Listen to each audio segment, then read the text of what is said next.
I was deciding whether to film my Tuesday, but I will because I said I want to, ano yung tawag dun? I want to get this done. I want to, gusto kong ano tawag dun?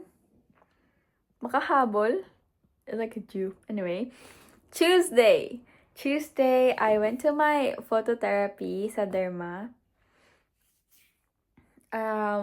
You know how, yung sinasabi ko nga na makikita mo yung time of how long you were inside. Pero hindi ko nakikita kung anong na ako, like, anong dose, or like, gaano kataas na yung UV na inaano. Pero, yung time ko inside, it was 1 minute and 22 seconds. That was my, I think,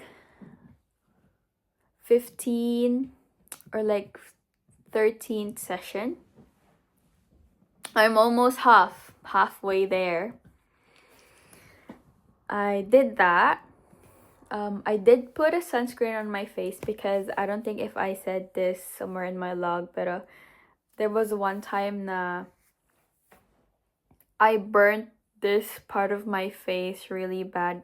I think it was actually a burnt, not like an allergy, because it's not itchy and there's like no bump, but it was so red around here. So they decided to let me cover it with a face mask, which I didn't nung Tuesday, this Tuesday. I didn't because I put a sunscreen on my face, so I only used a goggles. But I did prepare me, or like I did brought a face mask just in case. So I was there sa loob ganyan, tapos natapos na. Tapos, she, the girl, she's full, I'm so bad at name, pero everyone na lagi kong, diba, lagi na ako nandun, like, even yung sa hands ko, tapos nakaka 15 session ako for this, phototherapy. So, like, the lady sa may, ang tawag dun, yung sa may harap, like, she would log you in na, oh, she's here na, yung ganong lady. She already know my face. Like, totoo lang ako sa harap. Tapos sabi niya, oh, hi Shen, how are you? Oh, you can sit down. Ganun na siya. Pero I don't even know her name. And even yung girl na, she's Filipino, yung nagwawak sa akin and nagsaset up nung machine. Even she knows me. I don't know her name. I'm so bad. Anyways, she told me na they were gonna have a nurse strike next week, Tuesday and Thursday. So she gave me an option if I wanted to do Monday, Wednesday, or Friday. And she also said that the earliest she can give me on those days is 10 a.m. But then I was like, I did kind of like my brain worked actually kind of fast nung Tuesday. So naisip ko na, okay, Monday I cannot because Luke said that he's gonna talk about the assessment again. Oh, the second assessment that is due on the same day as the first one, which is they will be talking about the AI stuff, something. So I was like, I need to go there. I need to attend that. And that's at 10. So I cannot go Monday. And then Friday, I cannot go as well because there is a big chance, well, actually I do, like, this Friday is locked in.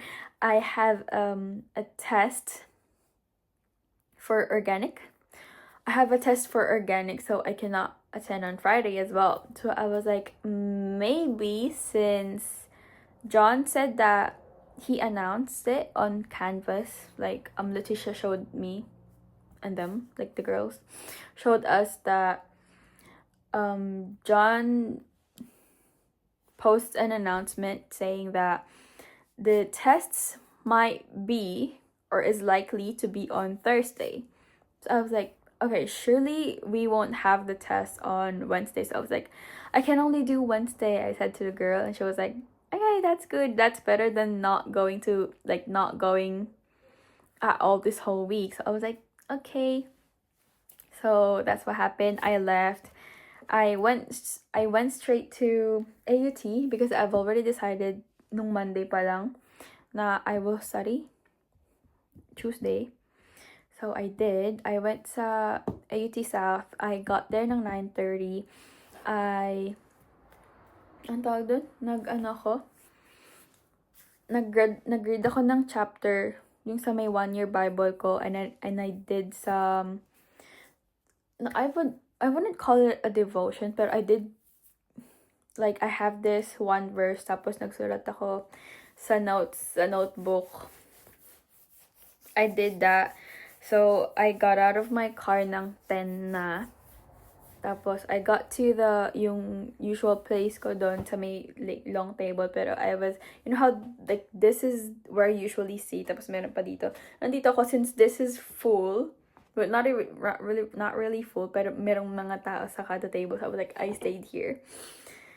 Andun lang ako from 10 to 4:30.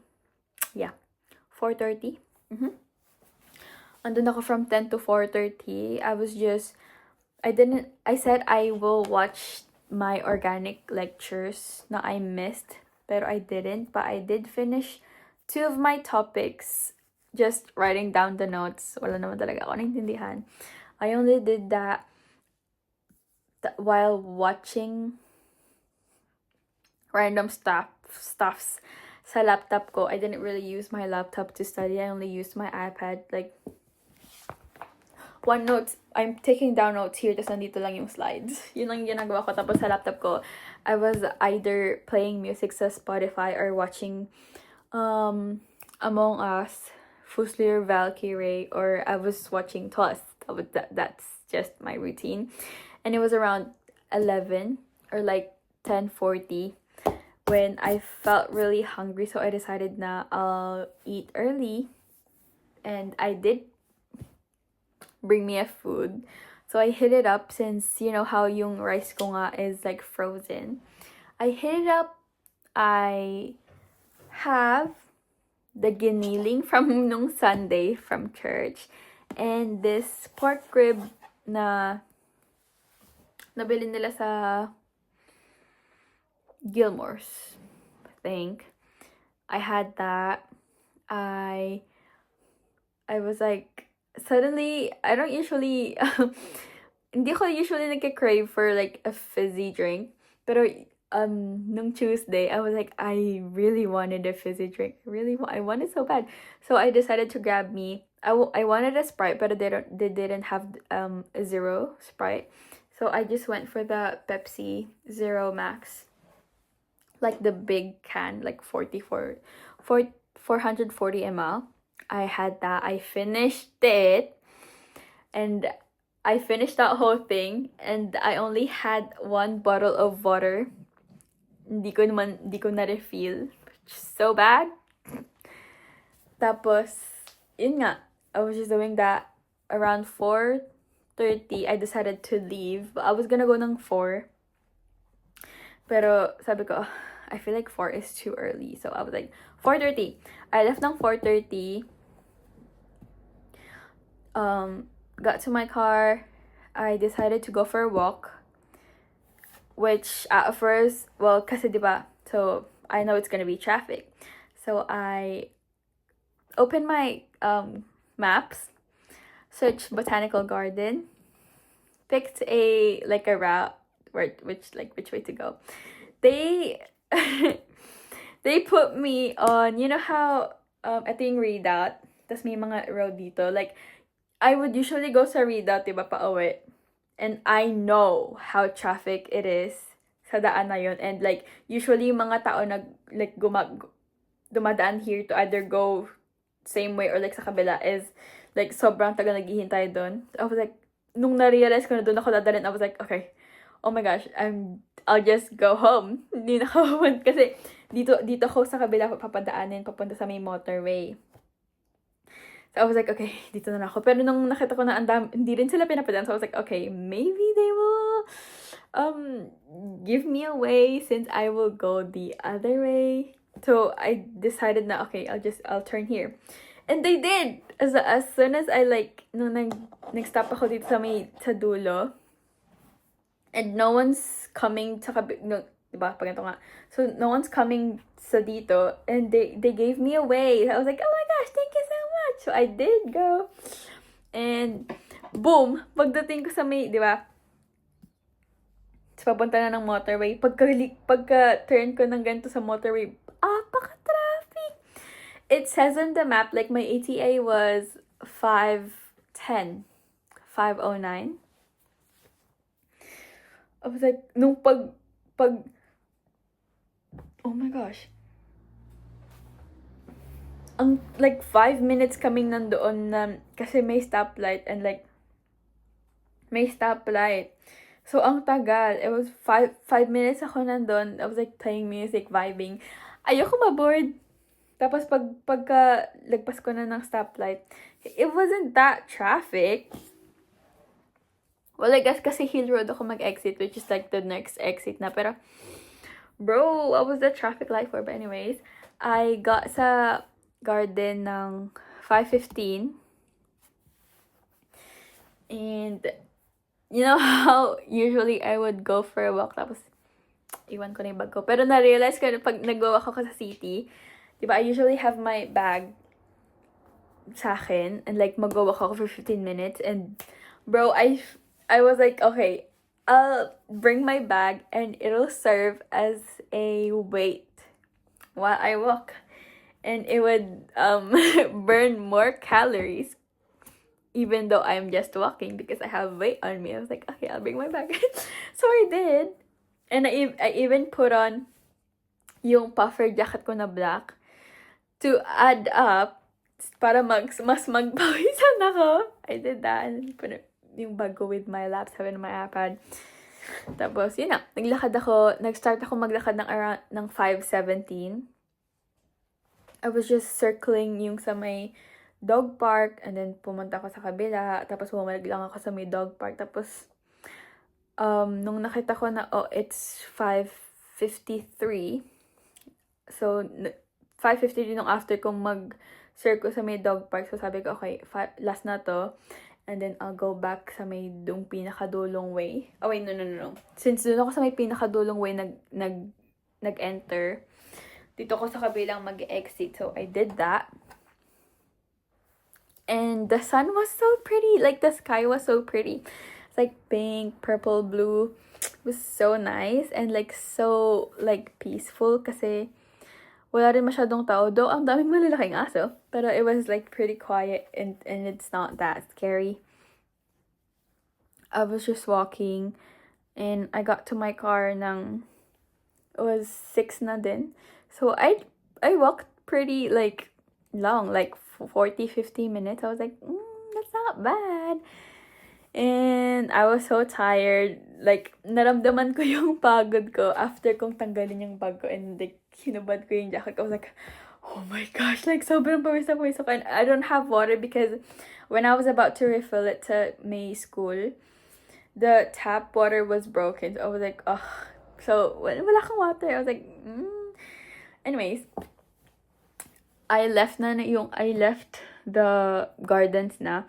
Also, nung paglabas, diba, yung sa may pa-exit na siya, the gate was closed. I was like, why? It's so early. But anyways, nakalabas na ako. Nakarating ako sa bahay ng 6:30. I think, yeah, 6:30. 6:30, tapos nilaro ko lang si Cotton. Niyaya ko si Julius na maglaro ng pool. So, we did one game. Tapos, hindi ako nakapag-toilet na naman. Nakapag-matcha ako though, and tea. Tapos, nag-cleaning kami. Nag-practice ulit kami. Nung nasa practice na kami, it was there. And Diani asked me to teach her the steps for free to dance. So I did, like tambourine, because she's going to play. I mean, she's going to dance. So I taught her that. I did that. Tapos I was only able, kasi coming first, one way first, and since wala si Froilans, ako yung nag-play ng piano. Tapos biglang, after nun, dinuruan ko na sila at mag-dance. And then, I let Guay play the piano for the Limitless. Pero I did join her at the very end. Tapos, nun pinanood ko lang si Yani na turuan yung mga bata sa tambourine. And I did try to help her sa formation and stuff lang. Like, not really, but I just contributed a little bit. That's what we did. Liet was telling me na, naka-FOMO ako unang umuwi. So I was like, girl, I don't. I usually go home first. So we did. Ella and I left first. Tapos, wrap off ko lang siya. Then, nakauwi na kami. Nag-toilet lang ako. Tapos, like, I put cotton on her bed. Ano pa ginawa ko? And, yun na. Natulog. Cause you know, Tuesday, it was club. I was gonna wait for it, pero I think I couldn't. I think I slept pretty early na. So, hindi ko na siya naabangan. And, nakatulogs na me. That's just my Tuesday. Nothing really happened. Yar. Well, last night, after ko mag-toilet, I heard mom and dad laughing so loud sa room nila. I think they were watching something sa TV. But like, they were so loud, bro. So cute. Anyways, that was me on Tuesday. Yar. Oh my gosh.